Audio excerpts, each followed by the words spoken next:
Hi, I'm Olivia Haugen, and I'm going to be reading Fisherman Carl from the Down the River Road books by Mabel O'Donnell. Fisherman Carl. One wish, then another. Oh dear, I wish I had something to do, said Jack as he leaned against a tree to talk to Mother. Mother was in the garden. She picked some more flowers and did not even look up. I wish it were tomorrow, Jack said next. Mother did not say a word. I wish it were the day after tomorrow. I wish it were 5 days from now. I do, so there. Mother could tell by the sound of Jack's voice how cross he was.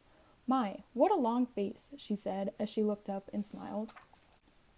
Come now, Jack, Mother went on. Don't snap my head off. You may wish and wish, but it will do no good. Jerry and Mr. Carl will not be here for 5 more days, so find something to take up your time until they get here. But Jack could not think of one thing that he wanted to do. He did not even want to ride Mr. Bones. So Mother said, suppose you go out to the south field and talk to Father. Put your heads together and think up something to give Jerry and Mr. Carl a good time. Now Jack had something he wanted to do. 2 heads were better than 1, and Father had a good head when it came to thinking up new things to do. Jack almost flew out to the field. I suppose we must have something exciting, said Father as he sat on the fence to think things over. How did Father know that something was exciting?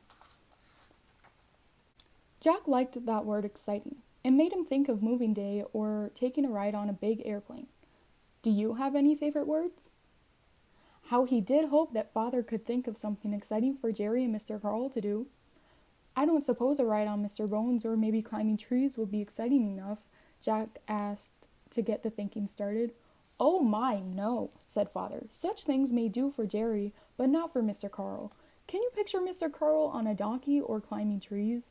My, no, laughed Jack. He is much too old. Time went by, and it looked as if Father would never think of anything. But he did, just the same. All at once he said, I have it! Mr. Carl was a good fisherman when he was a boy. Anyway, that is the story he tells. If we could only get Fisherman Bill to take you down the river on his boat for a day, Mr. Carl would like that. So would I. Just the thing. You always think of the best things, cried Jack as he danced up and down. Now don't get your hopes up. The first thing for us to do is to find out what Fisherman Bill thinks about it, said Father. That was enough for Jack. You stay here, and I will soon find out, he cried, and away he ran. Father was about to say, just a minute there, just a minute, but what good would it have done? Jack was too far away to hear a word, so Father got down from the fence and went back to his work. Fisherman Bill. Across the road from the big white gate was a field where sunflowers grew. It was a big field.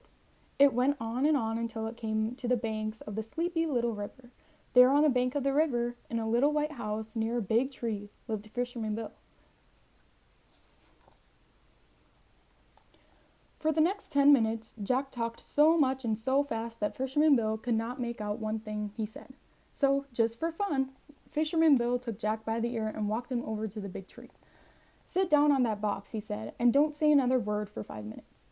Jack was not still that long because he never could be still more than 2 seconds at a time. Can you stay still for more than 2 seconds at a time? But when he began to talk again, he did make Fisherman Bill know what he wanted. And then, what do you suppose Fisherman Bill said? If you are going to catch the fish with me, you will have to stay at my house the night before. Mr. Carl may have my bed. As for Jerry and you and me, we will put up a tent on the riverbank. Then we can get started by 4 in the morning. That is the time to catch fish. Was that going to be exciting? I hope there were no broken sunflowers as Jack ran home, but I am afraid there were. How could Jack think of sunflowers after news like that? For the next 4 days, Jack was good for nothing. All he did was run down to the river and back again. Really, Jack, you make me wish that Jerry and Mr. Carl had come and gone, said Mother. At last. The big day came at last. In the early morning there was a splash of rain, but it was soon over. Jerry and Mr. Carl lived so far away that they could not walk to the farm where Jack lived. They were coming in Mr. Carl's car. Jack thought that he would ride down to the river on Mr. Bones and look for them. Then he could tell Mr. Carl to leave his car inside the big white gate. In that way, they could get started for the river right away. But when Jack told Mother what he was going to do, she said, "No such thing.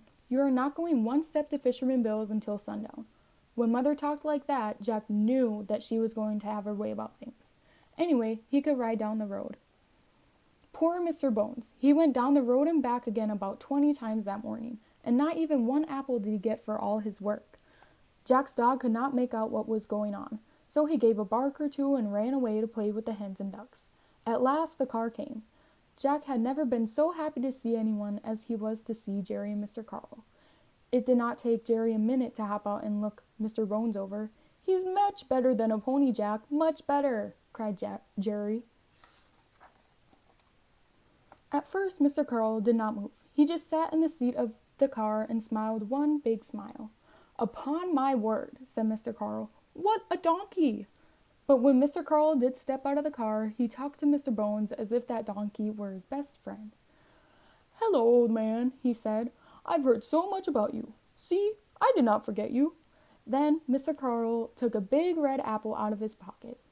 "Gobble this up, old man," he said. "Then suppose you give me a ride." How happy poor, hungry Mr. Bones was to see that apple. He did gobble it up, and he did give Mr. Carl a ride. I wish you could have been there to see the looks on the faces of father and mother when Mr. Carl came in at the gate on the back of a donkey. Even Mr. Bones thought it was funny. Back went his head, up and went his tail. "Hee-haw! Hee-haw!" said Mr. Bones. Father had to go down to the road to bring back Mr. Carl's car. Then he had to show Jerry and Mr. Carl all the animals in the barnyard. Jerry liked all the animals, but he could not see why Jack's father did not buy a goat. "A goat?" Father said. "Now see here, Jerry, to have a donkey around here every day is bad enough." At last, Father went back to work. He had painted the barn a few days before. Now it was ready for the second coat. Jerry and Jack played in the barn, had rides on Mr. Bones, and had a fine time climbing trees. But Mr. Carl sat in a chair by the side of the table where Mother was at work and told her all the news. Mother asked about Patty. How she laughed when she heard how he once took his pets to church on Sunday. She remembered the twins too. "Bobby and Billy were as much alike as they ever were," said Mr. Carl. "Their grandmother and grandfather came to see them a few days ago." But the one Mr. Carl liked best was my little lady. That was his name for Alice. "She is such a big girl now," he said to Mother, "almost too big to play with dolls and toys. I will never forget the morning when she had breakfast with the organ man and his monkey. If she had not gone to the city, she would be right here now." Off for the river. But good times or no good times, 3 people did wish that the day were over. "To sit in a boat again and fish," Mr. Carl said with a big smile.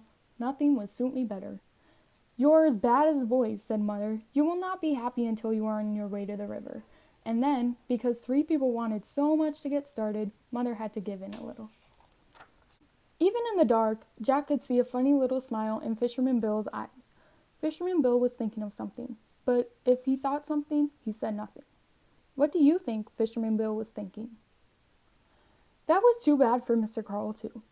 When they had worms enough, they sat for a time on the riverbank. All they could hear was the sound of the frogs and the bow-wow of old dog Betsy.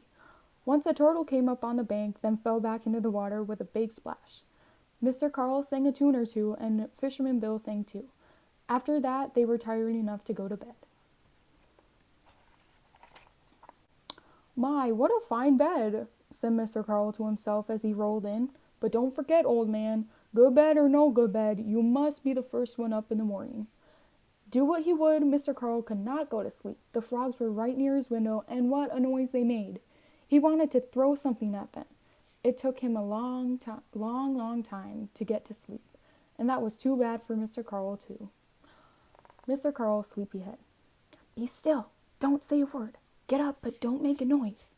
Fisherman Bill talked first into Jack's ears, then into Jerry's. Jack rolled over.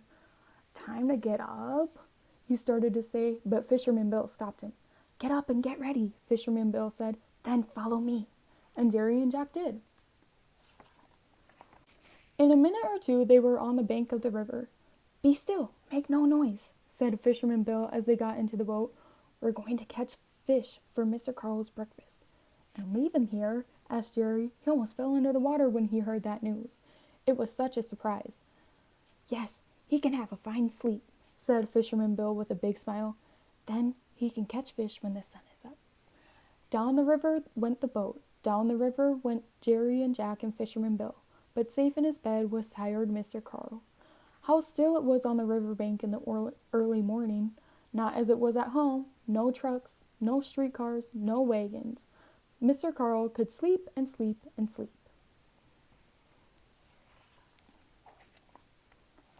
Birds sang and sang in the trees outside the window. But what were birds to Mr. Carl?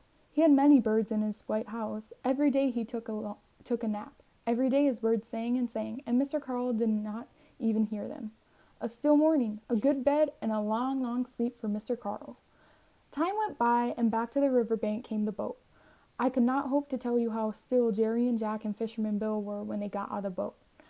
I will take care of the fish. You get the wood for the fire, said Fisherman Bill to Jack and Jerry. Before long, a big pan of fish was on the fire, and what a good smell came in at Mr. Carl's window. And do you know? That good smell did what the birds could not do. Mr. Carl rolled over and sat up. Upon my word. Fish, said Mr. Carl, and out of that bed he jumped. He almost ran to the door, and there before his 2 eyes were Jerry, Jack, Fisherman Bill, and a big pan of fish. Poor Mr. Carl. Fisherman Bill looked up. Well, of all things, look who's here, he said with a big smile. Oh, Mr. Carl, called Jerry, we are going to have the best breakfast. And how about breakfast for me? Asked Mr. Carl.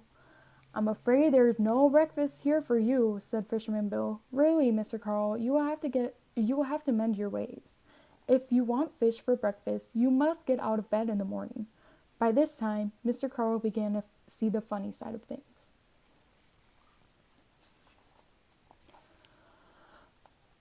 Come now, he said, I'm so hungry I'm about to fall over. That wee little fish at the side of the pan will just suit me. No, said Jack, that is my fish. Well, maybe I can buy some. A penny for a little fish and 2 pennies for a big one, said Mr. Carl.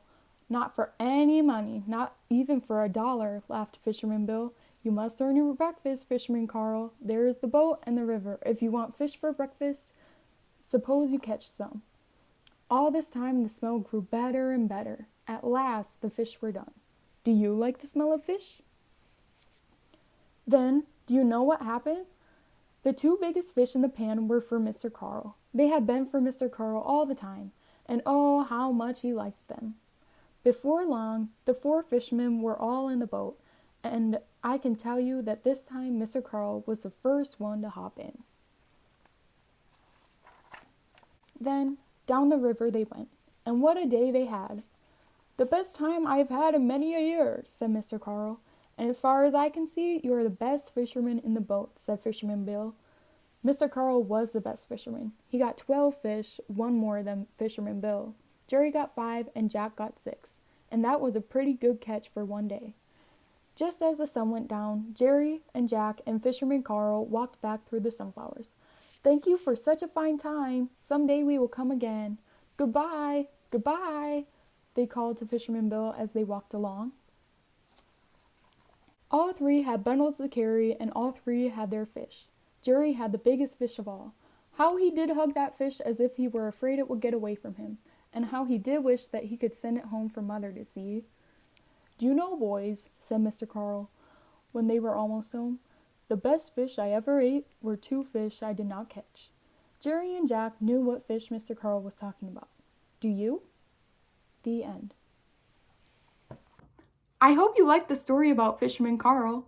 Jerry, Jack, Mr. Carl, and Fisherman Bill went fishing for fun. What do you do for fun?